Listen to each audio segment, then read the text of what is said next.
شخصیت پہ نہیں لکھا گیا.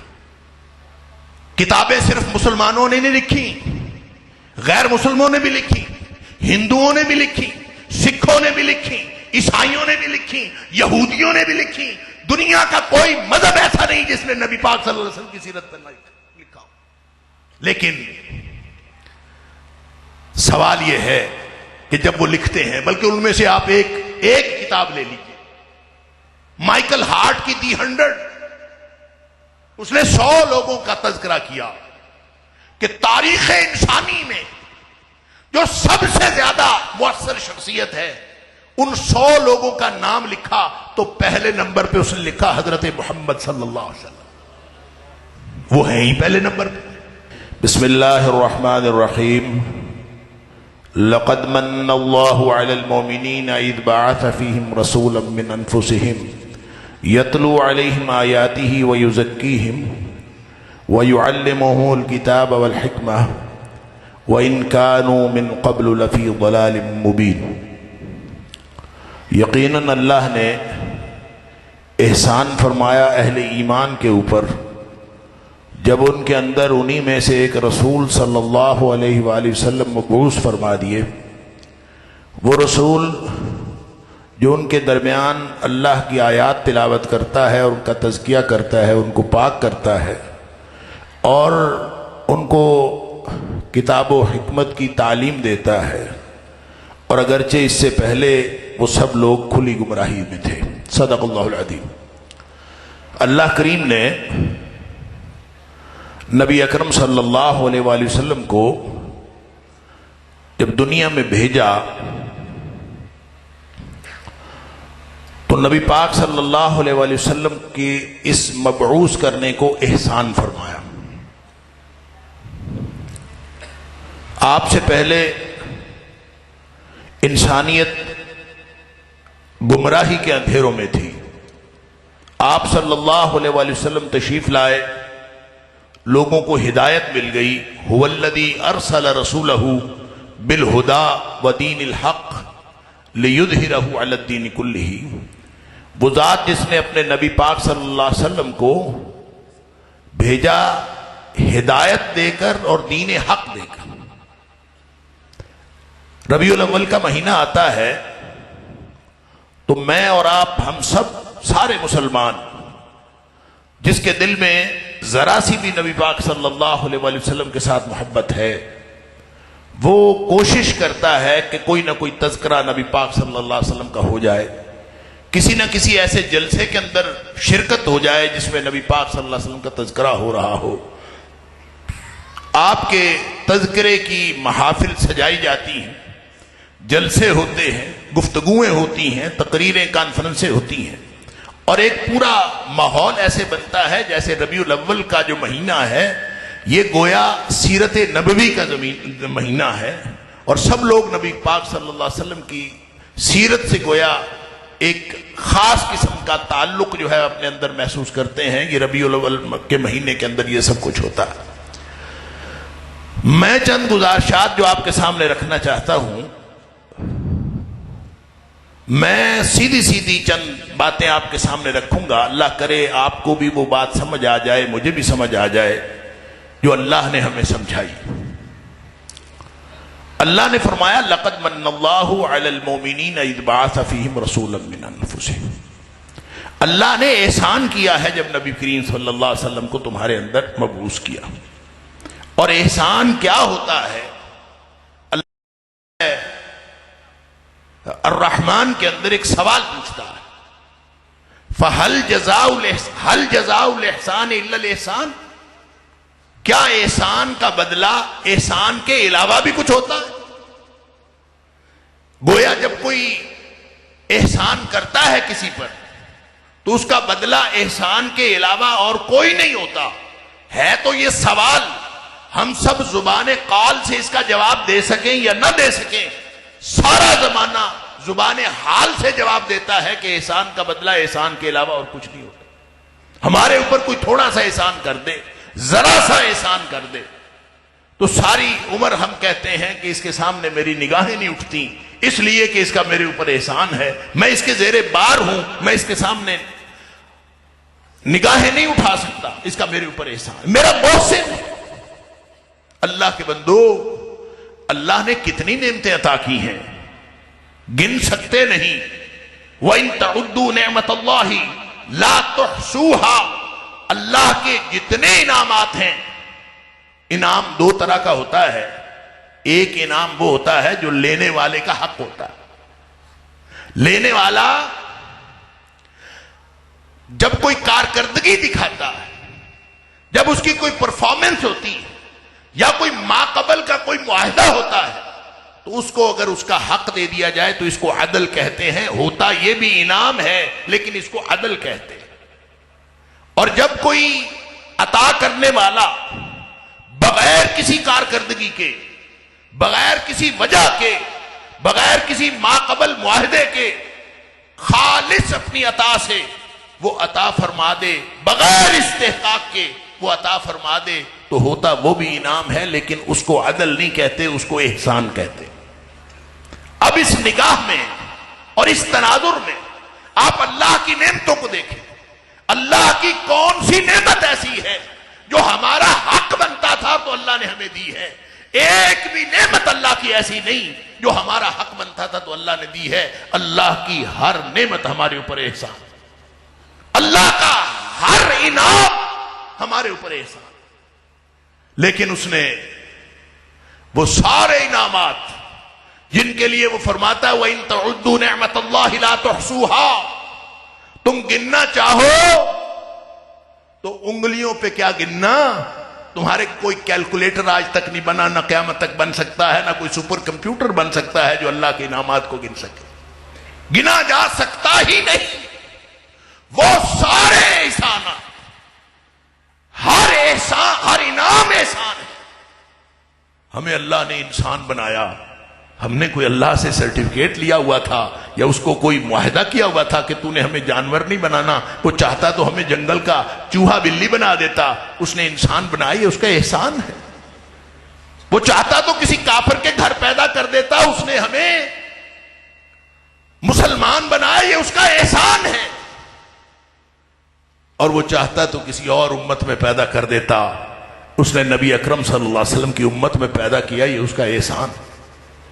اور پتہ ہے امتی ہونا کتنا بڑا اعزاز ہے، نبی کریم صلی اللہ علیہ وسلم کا امتی ہونا کتنا بڑا اعزاز ہے، کبھی سوچا ہے؟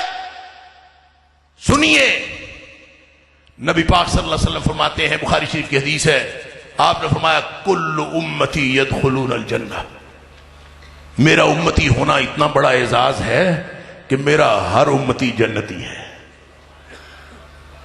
ہر امتی جنتی ہے۔ یہ کوئی چھوٹا اعزاز ہے کہ نبی کریم صلی اللہ علیہ وسلم کے امتی ہونا؟ سبحان اللہ۔ الا من ابا، ہر امتی جنتی ہے سوائے اس کے جو خود انکار کر دے۔ کس بات سے انکار کر دے؟ ہم ترجمہ کرتے ہیں جو خود جنت میں جانے سے انکار کر دے۔ الا من ابا، وہ امتی ہونے سے انکار کر دے یا جنتی ہونے سے انکار کر دے، ایک ہی بات ہے، امتی ہے تو جنتی۔ میں اس حدیث کو بس یہاں تک، باقی میں مکمل کروں گا آخر پہ۔ تو ہر انعام اللہ کا احسان ہے، لیکن اللہ نے جتلایا نہیں ہے، اللہ نے اس کو احسان نہیں کہا۔ اللہ نے احسان کہا ہے تو صرف نبی اکرم صلی اللہ علیہ وسلم کی تشریف آوری کو احسان فرمایا ہے۔ سورہ حجرات میں احسان کہا ہے کہ یمنون علیکم یمنون علیک اسلامہم، یہ اپنے اسلام لانے کا، ہم مسلمان ہیں، ہم مسلمان ہو گئے ہیں، اے نبی صلی اللہ علیہ وسلم یہ آپ کے اوپر احسان جتلاتے ہیں۔ قل لا تمنوا علی اسلامکم، اے حبیب صلی اللہ علیہ وسلم ان کو فرما دیجئے اپنے اسلام کا احسان ہمارے اوپر نہ کریں۔ بل اللہ یمن علیکم ان ہداکم للایمان، احسان تو اللہ نے آپ پر کیا ہے کہ آپ کو ایمان کی طرف ہدایت دی ہے، اور ہدایت کیسے دی ہے؟ هو الذی ارسل رسولہ بالہدی ودین الحق، ہدایت کے لیے نبی اکرم صلی اللہ علیہ وسلم کو بھیجا ہے. گویا وہاں بھی جس چیز کو اللہ نے احسان کہا ہے وہ نبی اکرم صلی اللہ علیہ وسلم کی آمد کو احسان کہا. اب یہاں پہ تھوڑا سا فرق سمجھیے. ایک ہے نبی پاک صلی اللہ علیہ وسلم کا ورود مسعود، آپ کی اس دنیا سے دوسری دنیا میں تشریف آوری، اور ایک ہے نبی پاک صلی اللہ علیہ وسلم کا رسول بننا. ان دونوں میں فرق سمجھیے. ایک آپ کی ذات اقدس ہے، ایک آپ کی ذات رسالت ہے، ایک آپ کی حیثیت ذات ہے، ایک آپ کی حیثیت رسالت ہے. تو احسان کس کو کہا ہے؟ احسان کہا ہے اذ بعث فیہم رسولا من انفسہم. یہ جو اذ ہے نا، اذ اس کا معنی ہوتا ہے جب، اور یہ اذ وقت کی حد فاصل کو ظاہر کرتا ہے. اس سے پہلے کچھ اور تھا، اس کے بعد کچھ اور ہے. اذ بعث فیہم رسولا من انفسہم، جب ان کے اندر سے ایک رسول مبعوث کیا تو احسان کیا. فرق سمجھیے.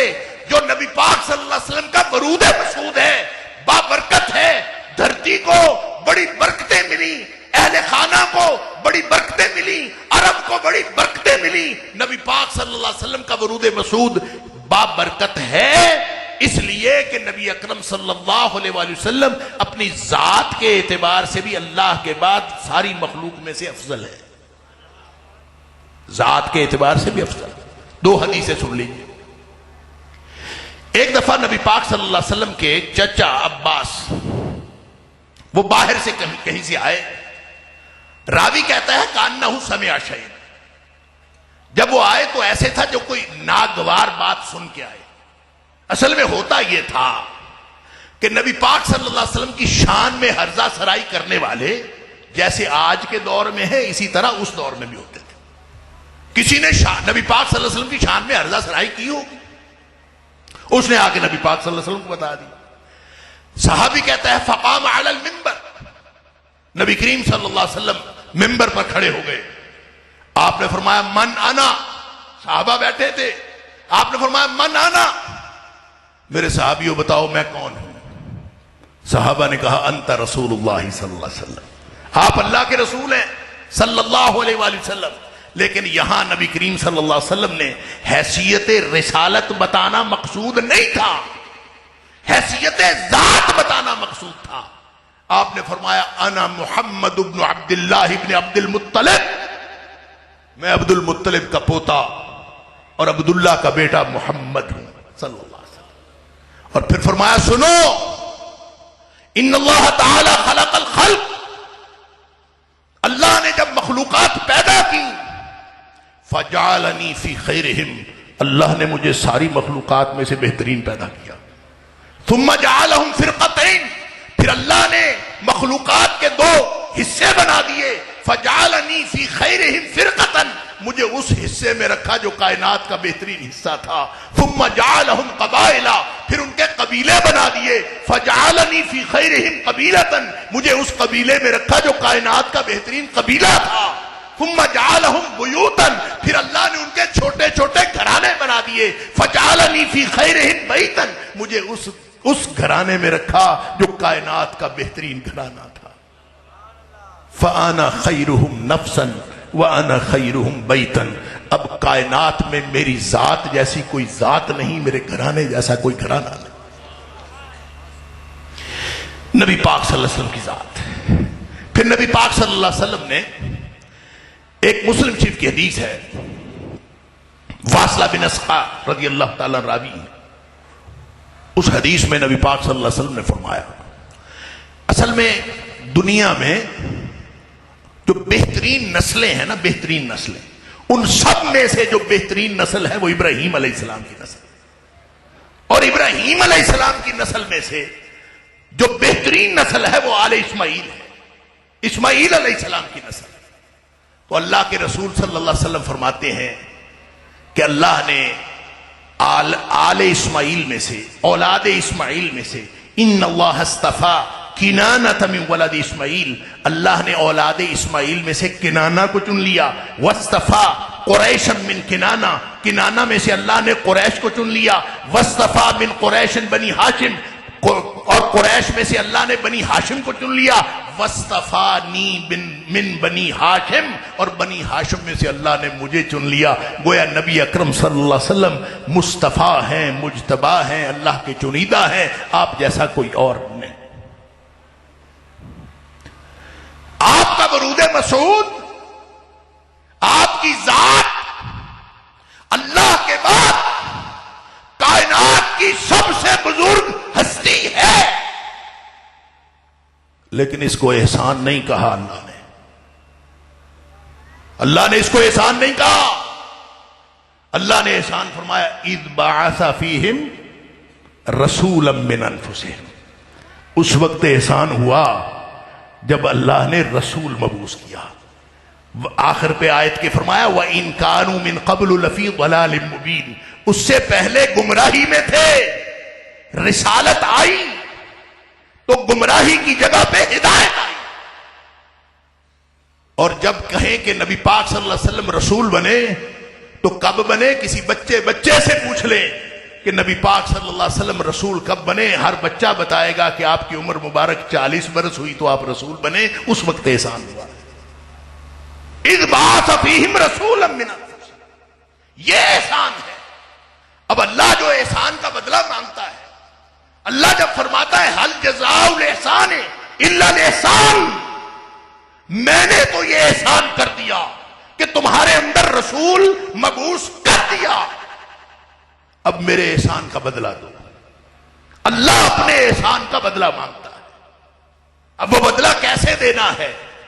کیا نبی پاک صلی اللہ علیہ وسلم کے سراپا کی مدح کر کے احسان کا بدلہ ہو جائے گا؟ کیا نبی پاک صلی اللہ علیہ وسلم کی زلفوں کا تذکرہ کر کے احسان کا بدلہ ہو جائے گا؟ کیا نبی کریم صلی اللہ علیہ وسلم کے حسن کے چرچے کر کے بدلہ ہو جائے گا؟ یا پھر اس حدیث کی طرف نگاہ ڈال لیں جس میں آپ نے فرمایا میرا ہر امتی جنتی ہے. تو کیا زلفوں کے چرچے کرنے والے امتی ہیں؟ امتی کون ہے؟ امتی بنتا کیسے ہے؟ احسان کس چیز کو کہا ہے؟ احسان رسالت کو کہا ہے. جو رسالت نبی کریم صلی اللہ علیہ وسلم لے کے آئے ہیں، جو نبی پاک صلی اللہ علیہ وسلم کی ذات کو مانتا ہے، آپ کی رسالت کو نہیں مانتا، وہ امتی بن جاتا ہے. کوہ صفا پہ نبی پاک صلی اللہ علیہ وسلم نے اکٹھا کیا برادری کو. آپ نے اعلان فرمایا. اچھا وہ جو اکٹھا کیا تھا نا، وہاں جو صدا لگی تھی، اس وقت صدائیں لگاتے تھے، تو جو صدا لگی تھی یا صباحا کی صدا لگی تھی، یا صباحا. اور یہ صدا کیا تھی؟ اس کا مطلب یہ تھا کسی حملے کا خطرہ. عربوں میں عام طور پہ حملہ کوئی کرتا تھا تو صبح کے وقت کرتا تھا، کیونکہ صبح کے وقت لوگ سوئے ہوئے ہوتے ہیں.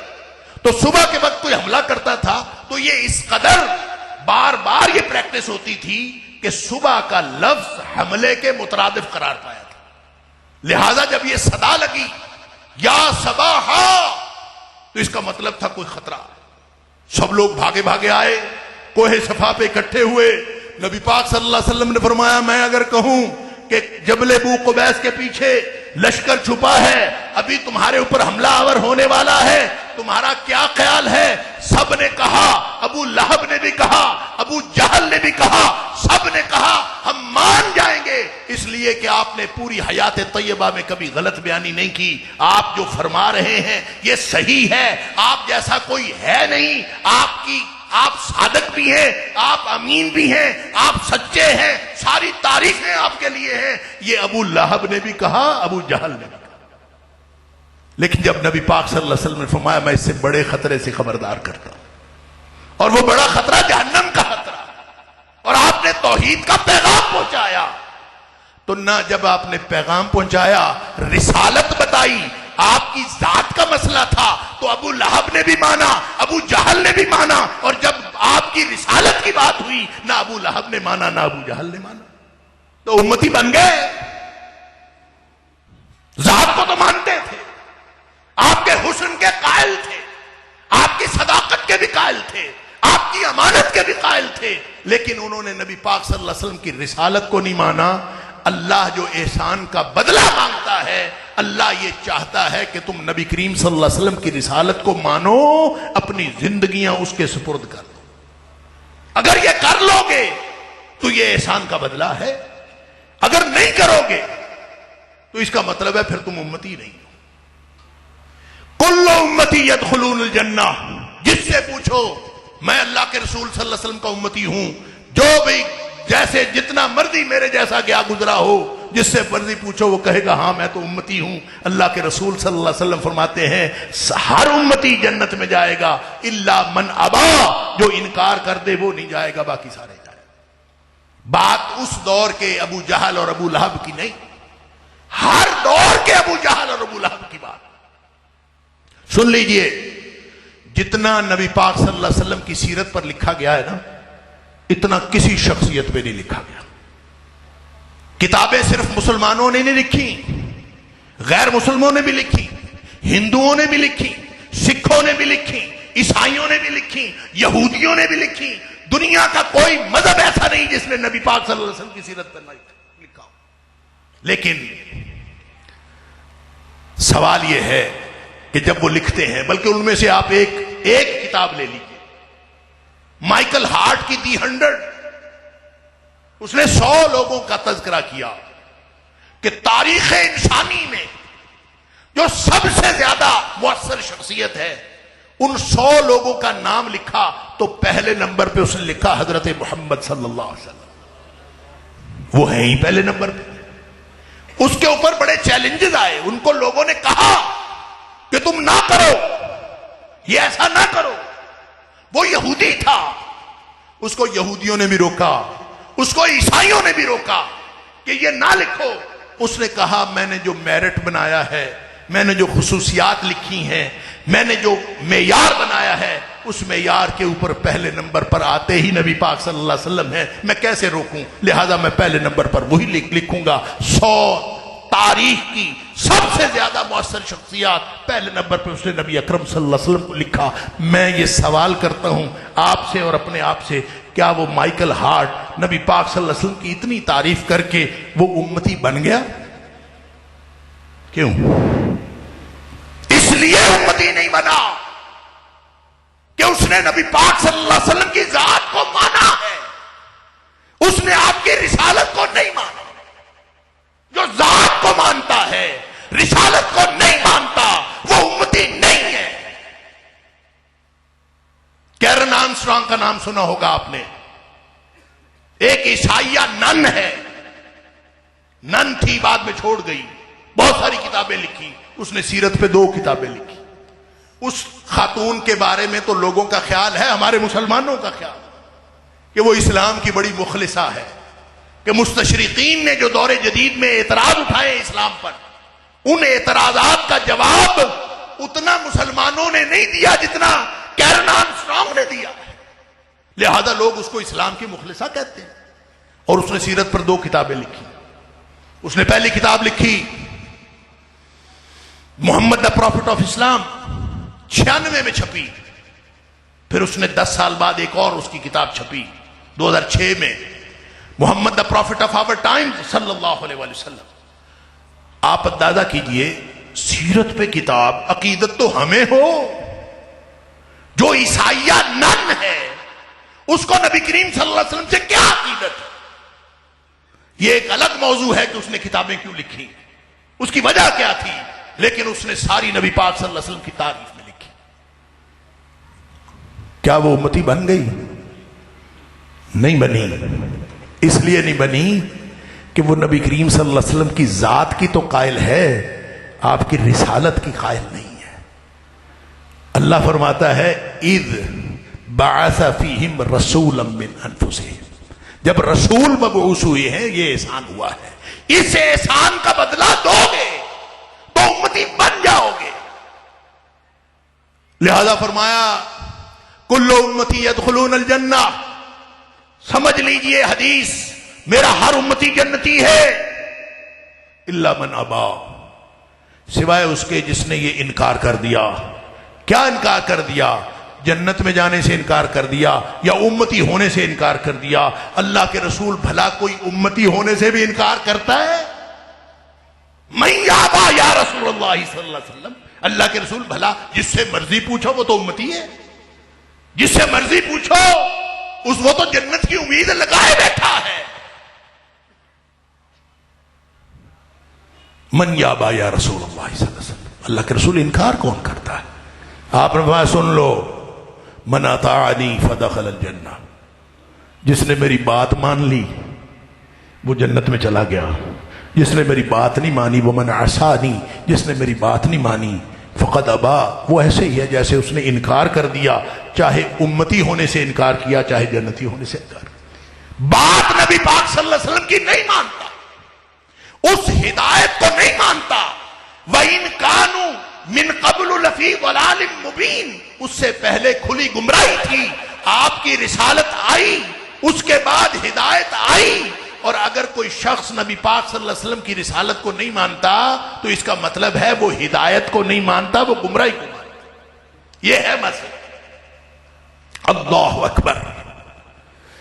سن لیجئے، نبی کریم صلی اللہ علیہ وسلم نے فرمایا، جب حضرت حذیفہ بن یمان رضی اللہ تعالی نے پوچھا تھا نا اللہ کے رسول صلی اللہ علیہ وسلم کیا خیر کے بعد شر بھی ہے؟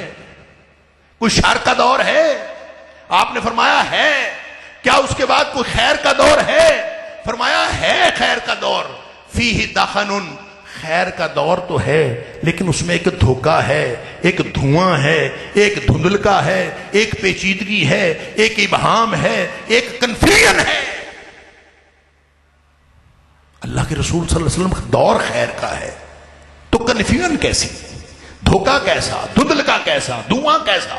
ابہام کیسا؟ پیچیدگی کیسی؟ وما دخنہ یا رسول اللہ صلی اللہ علیہ وسلم، جب دور خیر کا ہے تو اس میں مسئلہ کیا ہے؟ فرمایا سنو، پیچیدگی یہ ہے، ائمۃ یہدون،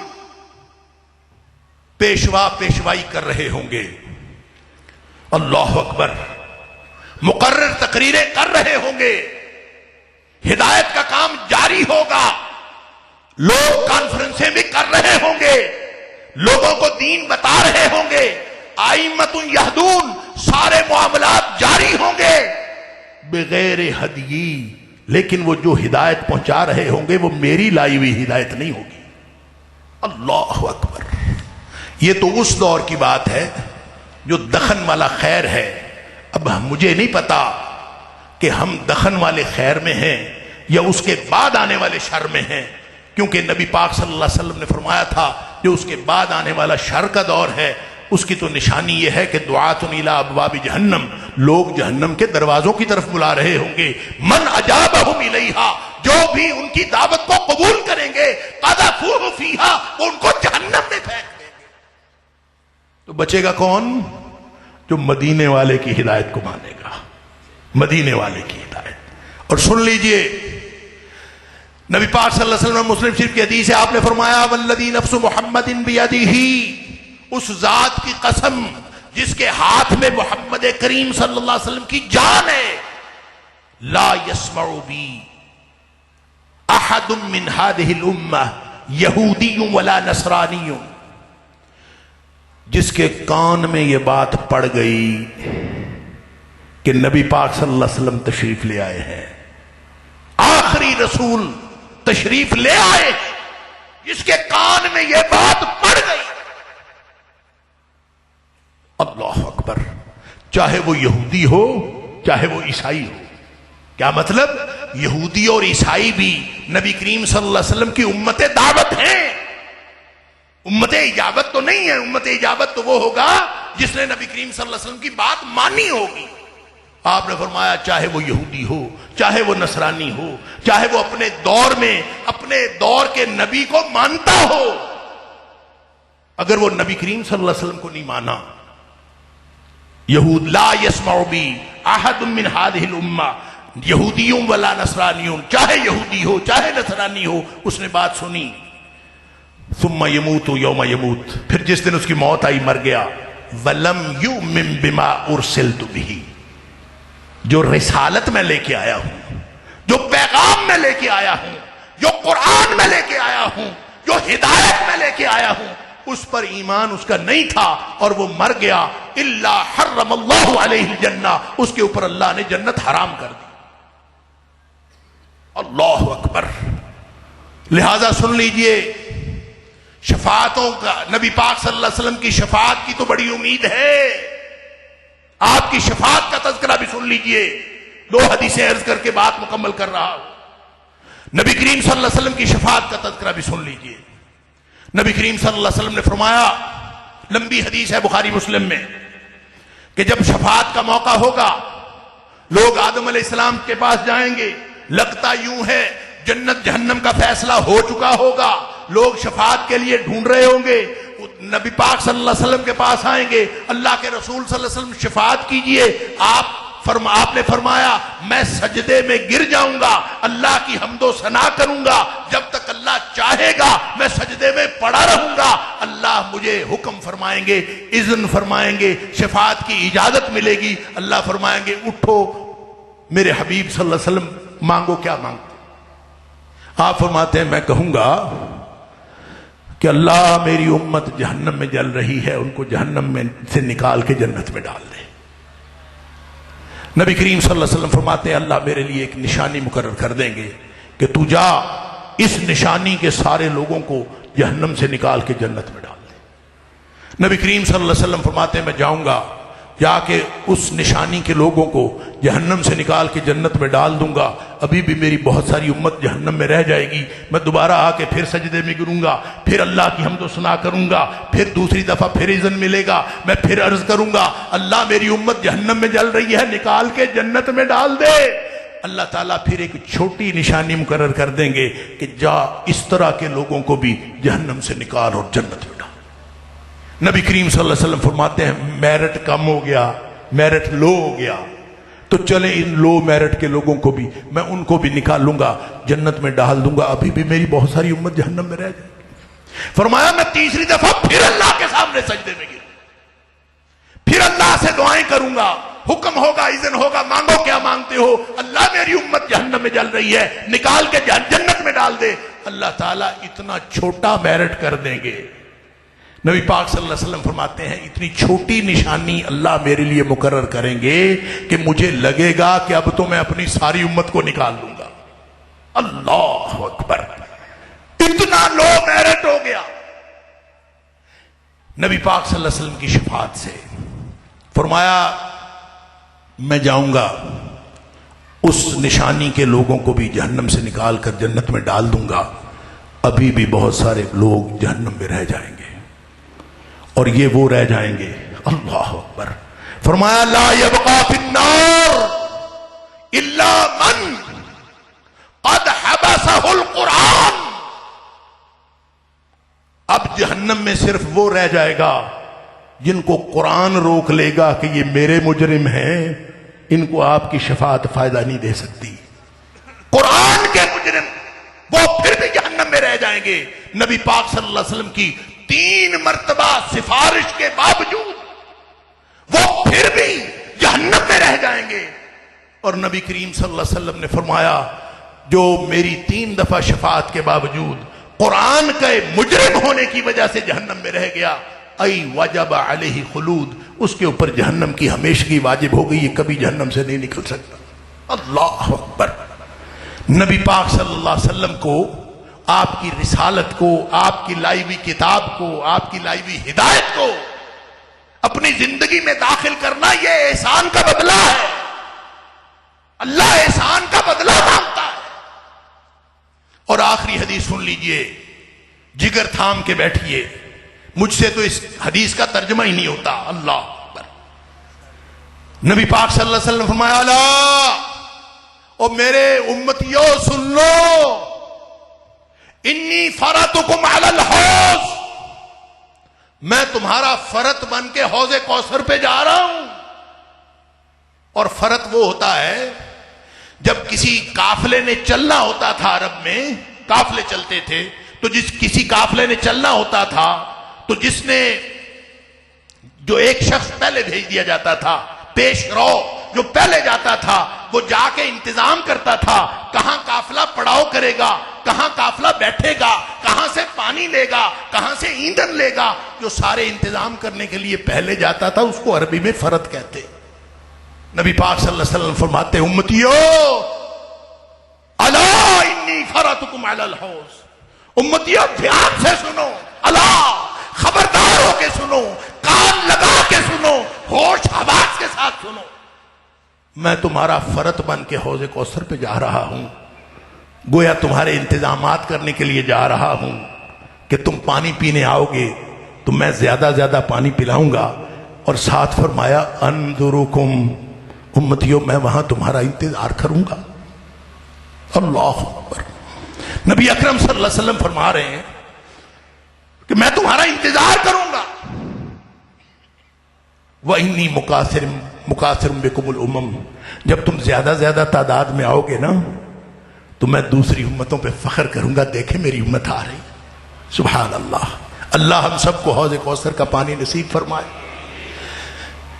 لیکن نبی پاک صلی اللہ علیہ وسلم، ایک صحابی پوچھتا ہے، اب میں دوسری حدیث درمیان میں شامل کر رہا ہوں، ایک صحابی پوچھتا ہے اللہ کے رسول صلی اللہ علیہ وسلم، سارے نبیوں کی امتیں ہوں گی، آدم علیہ السلام سے لے کر عیسیٰ علیہ السلام تک کی بھی امتیں وہاں ہوں گی، آپ کیسے پہچانیں گے کہ یہ میری امت ہے؟ آپ کو کیسے پتا چلے گا کہ یہ میری امت ہے؟ آپ نے فرمایا میری امت میں ایک نشانی ہوگی جو کسی اور میں نہیں ہوگی، غرم محجلین من آثار الوضوء، میری امت کے 5 اعضائے وضو جو 5 وقت روزانہ دھلتے تھے، چہرہ، دونوں ہاتھ اور دونوں پاؤں، وہ قیامت والے دن روشن ہوں گے، میں اس سے پہچان لوں گا میری امت ہے۔ اللہ اکبر۔ اب سن لیجئے، اندازہ کر لیجئے کہ جو نماز نہیں پڑھتے، جن کے اعضائے وضو نہیں دھلتے، وہ تو نبی پاک صلی اللہ علیہ وسلم کی امت سے ویسے گئے، وہ تو ویسے گئے، نہ ان کے اعضائے وضو دھلیں، نہ وہ قیامت والے دن روشن ہو، نہ وہ نبی کریم صلی اللہ علیہ وسلم کے امت میں شمار ہوں، وہ تو ویسے ہی گئے۔ اب رہ گئے وہ جو نمازیں پڑھتے ہیں۔ اللہ اکبر۔ نبی کریم صلی اللہ علیہ وسلم فرماتے ہیں ایک گروہ آئے گا، فرشتے ان کو روک لیں گے۔ ایک حدیث میں آتا ہے حتی اذا عرفتہم ویعرفوننی، میں ان کو پہچان لوں گا، وہ مجھے پہچان لیں گے۔ تو نبی پاک صلی اللہ علیہ وسلم نے پہچاننا کیسے ہے؟ اعضائے وضو کے روشن ہونے سے، گویا نماز تو وہ پڑھتے ہوں گے تو نشانی ہوگی، آپ پہچان لیں گے۔ حتی اذا عرفتہم ویعرفوننی، میں ان کو پہچان لوں گا، وہ مجھے پہچان لیں گے، فرشتے روک لیں گے۔ اللہ کے رسول صلی اللہ علیہ وسلم یہ آپ کی امت نہیں ہے، میں کہوں گا میری امت ہے، اس میں نشانی ہے، یہ میری امت ہے، فرشتے کہیں گے آپ کی امت نہیں۔ اس بحث کا نتیجہ یہ نکلے گا، نبی پاک صلی اللہ علیہ وسلم فرماتے ہیں فرشتے مجھے کہیں گے اللہ کے رسول صلی اللہ علیہ وسلم انک لا تدری ما احدثوا بعدک، آپ کو پتہ نہیں ہے کہ آپ کے دنیا سے تشریف لے جانے کے بعد انہوں نے دین میں کتنی تبدیلیاں کر لی تھی۔ آپ فرماتے ہیں میں کہہ دوں گا سوقن سوقن، ان کو دور لے جاؤ، ان کے دور لے جاؤ۔ اللہ اکبر۔ اب وہ حدیث مکمل کر لیجئے، الا انی فرتکم علی الحوض، امتیوں میں تمہارا فرت بن کے حوض کوثر پہ جا رہا ہوں، میں وہاں تمہارا انتظار کروں گا۔ وَإِنِّي مُكَاثِرٌ بِكُمُ الْأُمَمَ، جب تم زیادہ زیادہ تعداد میں میرے پاس آؤ گے تو میں فخر کروں گا۔ اللہ اکبر۔ فرمایا فَلَا تُسَوِّدُوا بِوَجْهِي، دیکھنا قیامت والے دن میری رسوائی نہ کرا دینا۔ اللہ کے رسول صلی اللہ علیہ وسلم اپنی عزت کی دعائی دیتے ہیں، فَلَا تُسَوِّدُوا بِوَجْهِي، مجھ سے ترجمہ نہیں ہوتا ان الفاظ کا، کسی عالم سے پوچھ لیجئے گا۔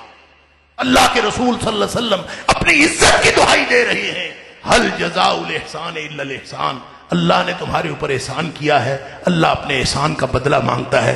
امتی بننا ہے تو تن من دھن اللہ کے رسول صلی اللہ علیہ وسلم کی لائی ہوئی رسالت پر قربان کرنا ہوگا، وگرنہ پھر خاطر جمع رکھیے باقی لوگ اللہ کے رسول صلی اللہ علیہ وسلم کی امت نہیں ہوں گے۔ اللہ مجھے اور آپ کو سچا امتی بنائے۔ باخر دعوانا الحمدللہ۔